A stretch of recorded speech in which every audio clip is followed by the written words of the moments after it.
You know him, you love him. Well, I mean, at the very least, you know him, I assume. Cole Cubelic, SEC Network, Cube Show podcast, Tuesday Date Night podcast, Western Kentucky LSU this weekend. You look like you have something that's about to spill out of your mouth. Go ahead. No, I don't have to hear my wife complain about you not promoting the podcast. So I'm excited about that. Thank you. We both got tired of that, so I rectified the situation. So I was Shane Beamer shouting out your show. So. Yeah, about that. And good for you, by the way. Good for you for getting on Beamer's radar. He shouted out Cole Cubelic earlier this week, which was basically his payback for Cooper Patagnan. That was Cooper Patagnan's payback more so than anything. Now you know how it feels. Yeah. Yes. Never had my name mispronounced in 40 plus years on this earth. So yes, it really stung. So all the coaching searches are happening right now. I've listened to you guys on radio in Birmingham all week. You're talking about it. We've been talking about it. Everybody's talking about it. I'm just sitting here thinking to myself, all right, like it's as we're talking right now, it's pouring rain in Nashville, Tennessee. So if I needed to get to my car across the parking lot, there's short of having an umbrella, there's no scenario where I can get to my car without getting wet. To me, running a coaching search right now is we know we're going to get wet. It's just how do we stay as dry as possible getting to the car? There is no perfect way to do this at this point. There is no perfect way to run a coaching search at this point if you're going to run one. Now, if you're just going to keep your guy, like maybe FSU just keeps Mike Norvell and they avoid all this. But if you're Florida, if you're Auburn, if you're Penn State, the calendar is such that you got to get your guy in place by that recruiting window, by the portal window, or at least you got to do it or die trying, figuratively. So I got a thought on this. Like strategically, if I were running a crisis management firm or if I were an athletic director and I were trying to map it out, if I were a candidate for these jobs and I were trying to map it out, I've got what would be my approach. I'm not saying it's totally ethical, not on the up and up per se, but it is technically legal. I've consulted with the Pate State legal team, got a good law school here, so it's technically legal. It's how I would do it. But I want to tease you with that, and I want to see how you would do it first. You've watched all these things play out. You've watched how Auburn's doing their business, how Florida and LSU are doing their business, Penn State, Arkansas, who knows what. Arkansas may not have a coach. They may not hire anyone at this point. It may just kind of be open, and they may just like rotate guys in, D-line coaches 1 week. But how would you run it? Like, what's the best way to do it right now? You mentioned the college football calendar and that you have points in the calendar that you need to defeat or get in front of or be finished with by. I would say even move that up more. That would be my philosophy. Now, here's the difference is I don't think that all needs to be done publicly, but I do think that this is get it as done as fast as humanly possible. That could be between you and I. It could be handshake. It could be contract signed in a drawer somewhere, and we're not going to do anything with it until it's time to go public, but we know we've got it. Both sides have done more than just verbally agree with a handshake. And we're moving forward, trying to assemble staff behind the scenes, trying to retain our roster, so on and so forth. Remember Stone Cold Steve Austin had like the DTA era where it was like, don't trust anybody. I think you have to take that mantra as well, be it agents, be it media, be it people maybe you've worked with prior that are at other schools. You have to be extremely careful with the information that you're allowing to get out, and who knows what you're doing, why you're doing it, and maybe what you're going to go do next. We've seen some very successful coaching searches be very quiet in the past. I think about Greg Byrne in Alabama a couple of years ago. I think there were some of us that thought Kalen DeBoer had a really good chance to get it, but nationally, Josh, I don't remember that being the drum that everybody was banging for 2 or 3 weeks, and we were just waiting. It was a matter of time until that thing got done. It was swift. It was quick. It got finished in a hurry. He went and got him, got it done, and that was it. And it was probably done a couple of days before we even found out that it was going to be done. So I think you have to rush to complete it personally. If you have your guy, now you should have never fired your coach if you didn't have a guy, if you didn't at least have a list of names in that drawer that you knew you could attack and you knew you could get to your place. If you can't do that, don't fire your coach.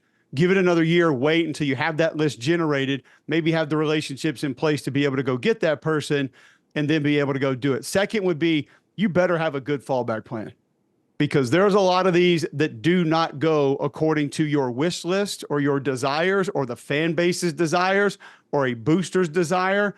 You better have 2 and 3 teed up, ready to go. Because once you get past 1, if 2 and 3 aren't ready, and then the calendar gets in the way or an extension gets in the way or something else happens with a family member, now you're in trouble. And you're going to scramble and you're going to get force-fed somebody that you and the fan base and maybe the boosters don't want. So get it done as fast as you can. Don't trust anybody. and have a plan going in. Have a plan before you even fire your coach initially of Right. what you're going to want to go do.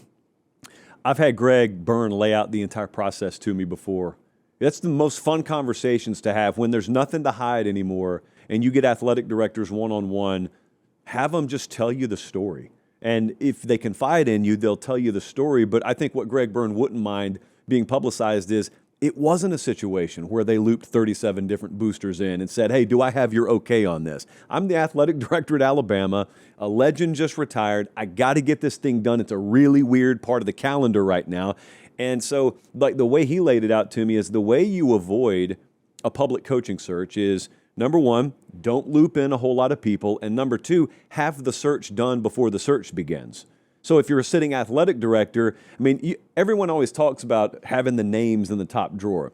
There's a difference in having some names you'd be interested in versus already having vetted all those names, done the due diligence on all those names, done your homework on all those names, where you really are comfortable that Nick Saban retires today. I can fly to Seattle tomorrow. I know I want him. That's the difference. But then that was also atypical, and it's kind of apples to oranges to what's happening right now. So let me bounce my plan off of you, see how you feel about it.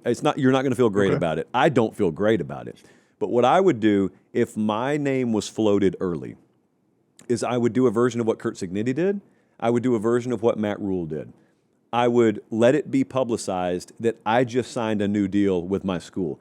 I just really wouldn't change the buyout parameters, or I would change the buyout parameters slightly, and I would count on maybe if I was going to take the Penn State job, and I'm speaking strictly generically here, so no one out there read into anything I'm saying about a specific school. I would count on a place like Penn State, who maybe just fired their coach, having that coach get a new job where the buyout that they're having to pay is mitigated to begin with. Therefore, if they're having to pay mine, it doesn't matter if my school tacked on another $3 million. Like, they're not really going to view that as some insurmountable hurdle. Like with James Franklin, just as an example, so people know what I'm talking about. Initially, they were going to be on the hook for like $50 million. Well, now they're on the hook for $9 million. So if I'm over here coaching at Pate State and I signed a new deal, and you're going to have to pay me $3 million more than you were otherwise going to have to pay, nobody cares. But in the aggregate, I take my name out of the headlines. Like as soon as Curt Cignetti, who I don't believe is going anywhere, again, to reiterate, but as soon as Curt Cignetti signed that new deal, his name was whoosh, it was gone from all the coaching searches. So what I do is I just sign a new deal. I wouldn't change the buyout structure, and I would look my AD in the face and I would say, you and I both know if I have a good relationship with him, my name's going to be up for these jobs. Okay, so we're going to have to deal with that eventually no matter what. In the meantime, if you want to avoid all this drama, let's just work this out in week 4 or week 5. Let's turn the noise all the way down. Let's mute it. We'll still deal with it when the time comes. Maybe I'm going to leave, maybe I'm not. But in the interim, at least we don't have to deal with the noise that John Summerall's dealing with, that Lane Kiffin's dealing with, mostly by choice, that Eli Drinkwitz is dealing with. Those guys are dealing with this stuff every day because it's not going anywhere. You don't control how big a mess the college football calendar is right now. You can at least control whether you sign a new deal, even if it's cosmetic. Okay, the public doesn't know it's cosmetic. Reporters don't know it's cosmetic, and I kind of need it to stand up for a few months. I don't need it to stand up for a few years. Thoughts? Well, I do, but you and I have talked about candidates, well, possible candidates, even this cycle, and the phrase, well, hasn't necessarily signed that extension yet. So that might not be something that's publicized or that a lot of people in the media discuss and talk about. We both know it's very real.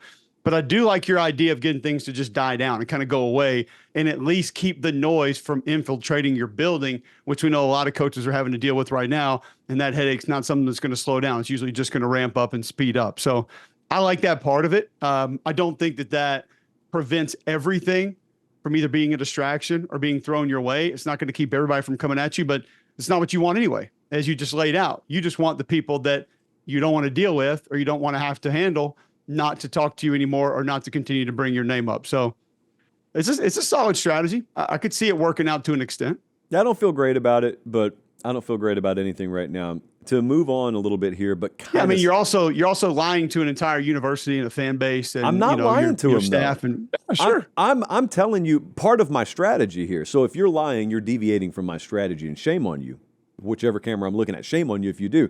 I would be straight up with my athletic director. Now, if my AD balks at it, then I say, okay, we're just going to have a drama-filled second half of the season.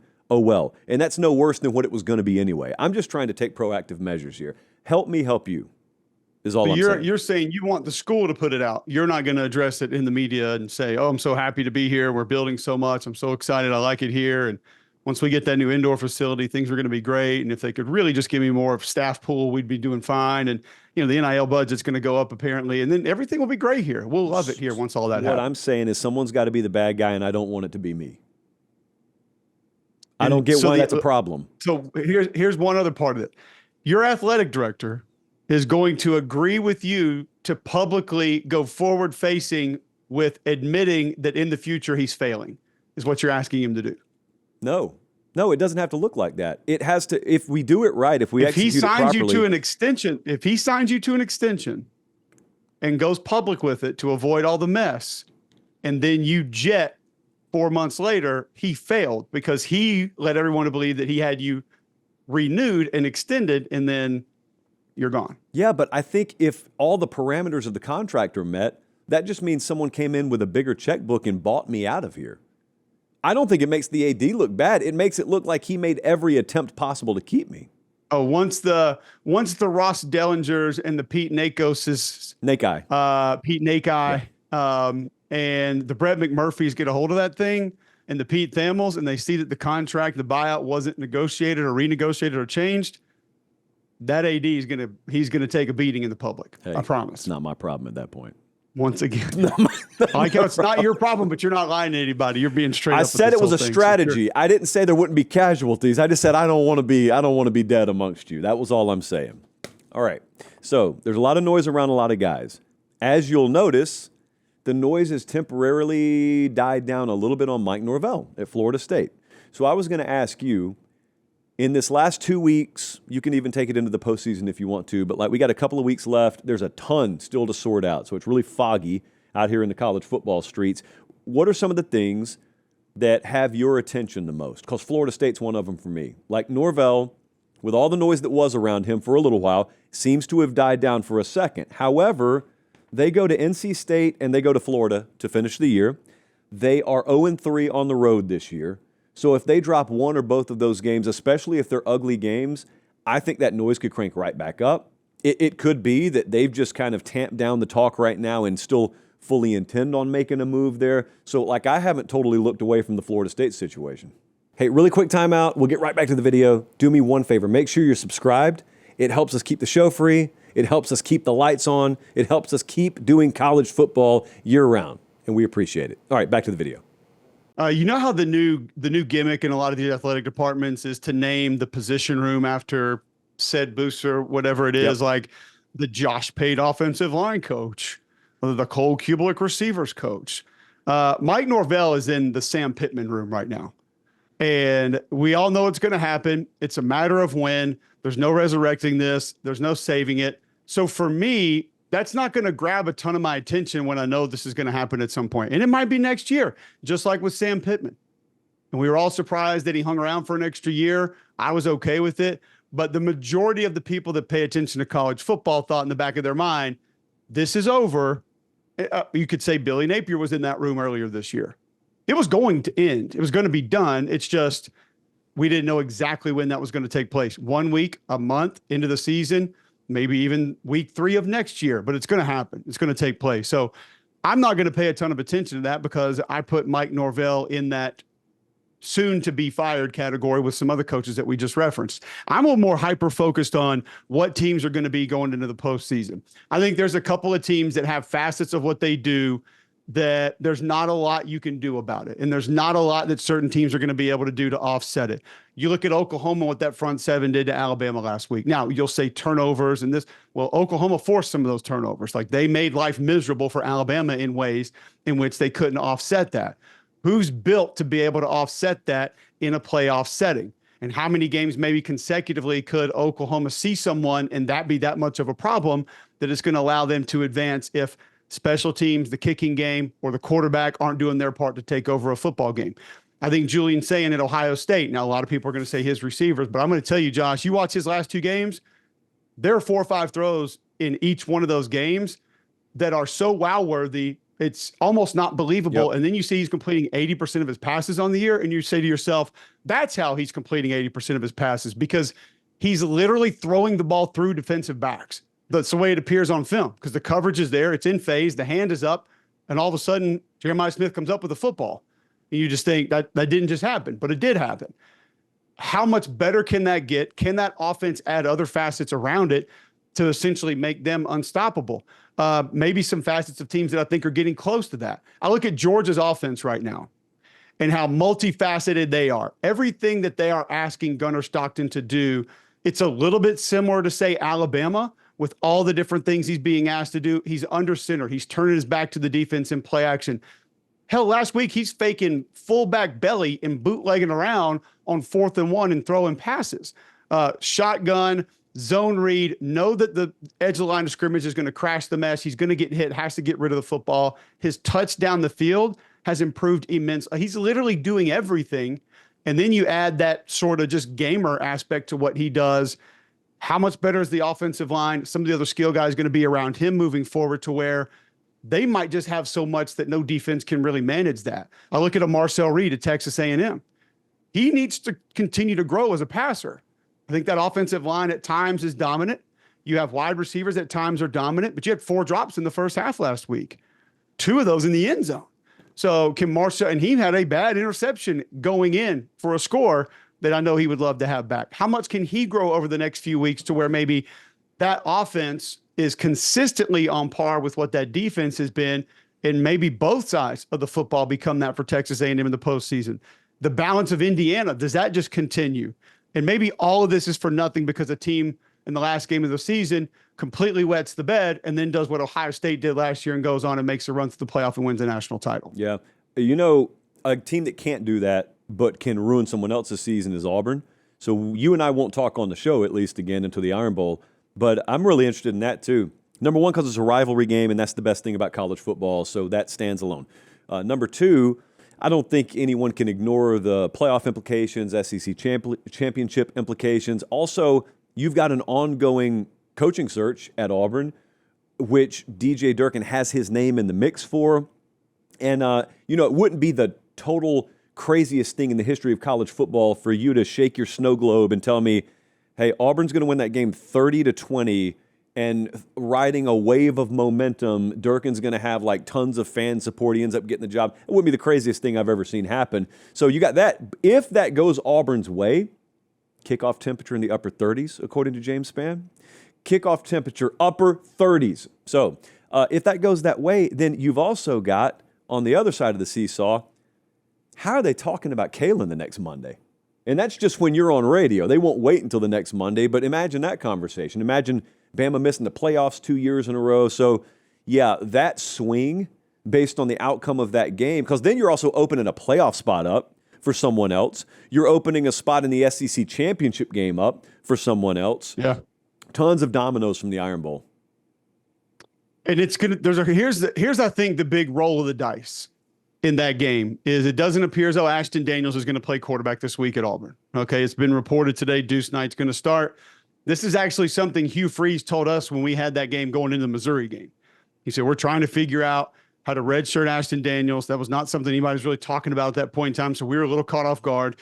He said, maybe you make Mercer a Deuce Knight game, but I have to not play him in this one. He doesn't, and then obviously we saw what happened against Kentucky a few weeks later, and he's good to go, not playing in this game against Mercer. Well, what does that give them some extra time to prepare?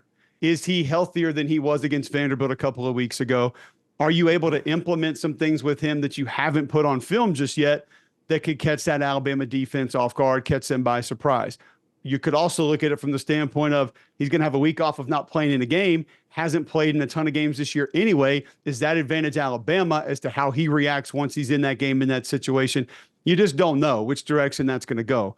That one's going to come down to, can the Auburn defense make the Alabama offense uncomfortable, like only a few teams have done this year, specifically the front, make that offensive line for Alabama wrong, which they have been a few times this year, not consistently, but when they have, teams have been able to force negative plays and bad things. So I think there's a lot of intrigue there. You can say that place is haunted. I don't agree with that. I think that's disrespectful to the home crowd and the fans that are there because they make that environment what it is. It's not like you're burying eagle skeletons under that thing. It's just a tough place to go play because the fans are passionate, get into it, and they stay loud, and people know that they're going to go in there and potentially not play well. So I think it's going to be a lot of fun. I'm excited about that one. I think there's a lot of intrigue in a lot of different ways. One more thing that I wanted to point out is if we rewind back to July, the perception of the ACC was it was either Clemson or Miami. If not Clemson, then Miami. And then remember the talk. There's this huge drop-off, and any kind of dark horse picture you're trying to paint, whether it be Georgia Tech, who I'll get to in a second, or SMU, or any of the others, there was this seemingly like insurmountable preseason odds hurdle that they were going to have to clear. And then especially when you looked at Miami's schedule, you were like, I mean, if they lose, it's going to be Florida. It's going to be Notre Dame. How does Miami miss the ACC championship game? Well, we found a way for Miami to miss the ACC championship game. Clemson hasn't been in the picture for weeks, and Georgia Tech's the favorite to win the conference right now. Georgia Tech could very well lock down a playoff spot right now. And I don't think because, again, we've gotten into the fog of the season, I don't really think people are appreciating it, and they may not be appreciating it because Clemson fell off. So, like, now that Clemson fell off and now that Miami fell off, it's like, oh, well, they're going to accomplish that. But it's just the least of the bad over there in the ACC. And my viewpoint on it is I don't care what the circumstances are. If Clemson wins a watered-down league, if Miami wins a watered-down league, that's one thing. If Georgia Tech's winning it, that's something that people would have really laughed you out of certain buildings in July for. And here they are. They hadn't won anything. They still got Pitt this weekend. Georgia doesn't matter, but they got to win the game. But just they're in position this late. And the way they've done it, running so much of that offensive workload disproportionately through one player has been pretty fun to watch to me. It is. And Brinke's done an amazing job. And it makes me actually go forward an extra week and think about the emphasis not just on the Iron Bowl, but a couple of these other rivalry games we're going to be talking about. Georgia Tech, the kind of implications that could be on that game. Texas A&M, what's on the line there? I think we know it's a little more one-sided, but the Egg Bowl is going to have college football playoff implications. Even if it just comes down to seeding in home games, home field advantage, some of these rivalry games are going to have massive implications in front of them that one team's going to be either looking to ruin or both teams are going to be playing for. I think by the time we get to it, Josh, we may look down rivalry weekend and say, could we make the argument that this is the most important rivalry weekend we've had? Because we can go back and remember a 1-3 Ohio State, Michigan, or even a 1-2 Ohio State, Michigan. We can remember two top teams in the Iron Bowl. We can remember Florida State playing and Peter Boulware and those guys just ruining Danny Werfel, and then them coming back in the Sugar Bowl playing them again. And Ike Hilliard and Rydell Anthony and those guys just going crazy and winning a national championship. But that was for two teams usually, maybe four teams usually. Now we have a lot of other teams. They're going to have opportunities to either make their hay, have their season ruined, jockey for position in this playoff. I just think when we get there, if we sit down and like take a big look at it from a broad distance, might this be the most important rivalry weekend that we've had? Consider how far down the list you would get before you even mentioned Oregon-Washington. And just how big that game alone could be next week. Could be. All right, plug Cube Show. Tell people where to find it. Pretend like up until Shane Beamer's press conference earlier this weekend, they weren't even aware of what you did outside of your sideline duties Saturday. Most people might think it's just a Twitter takeaway on Sunday nights, which comes out so late. Sometimes it's basically Monday morning. We take all the SEC games. We watch the film. We tell you what you see. That usually gets out on Mondays, sometimes based on some travel movement with my show in Charlotte, Read and React with Roman Harper. It comes out on Tuesdays now, but we're still trying to get it out on Mondays. All you got to do is search Cube Show, YouTube, wherever you get your podcast, subscribe. I think we're like 19.6. Josh said we would never get to 20. So what more would you want as an early Christmas wish for all the thanks to be given and Josh Pate be proven wrong? That is one of my favorite memories, is famously saying this channel will never get to 20,000. That direct quote out of someone's mouth. That much we can confirm. You're the one that wants athletic directors to do all your dirty work for you. Yeah, absolutely I do. Won't apologize for it either. All right, I'll talk to you sometime, and we'll see you on the show sometime in a couple of weeks. Fair. Hey, if I don't, you, Jesse, everybody have a happy Thanksgiving. Same to you and yours.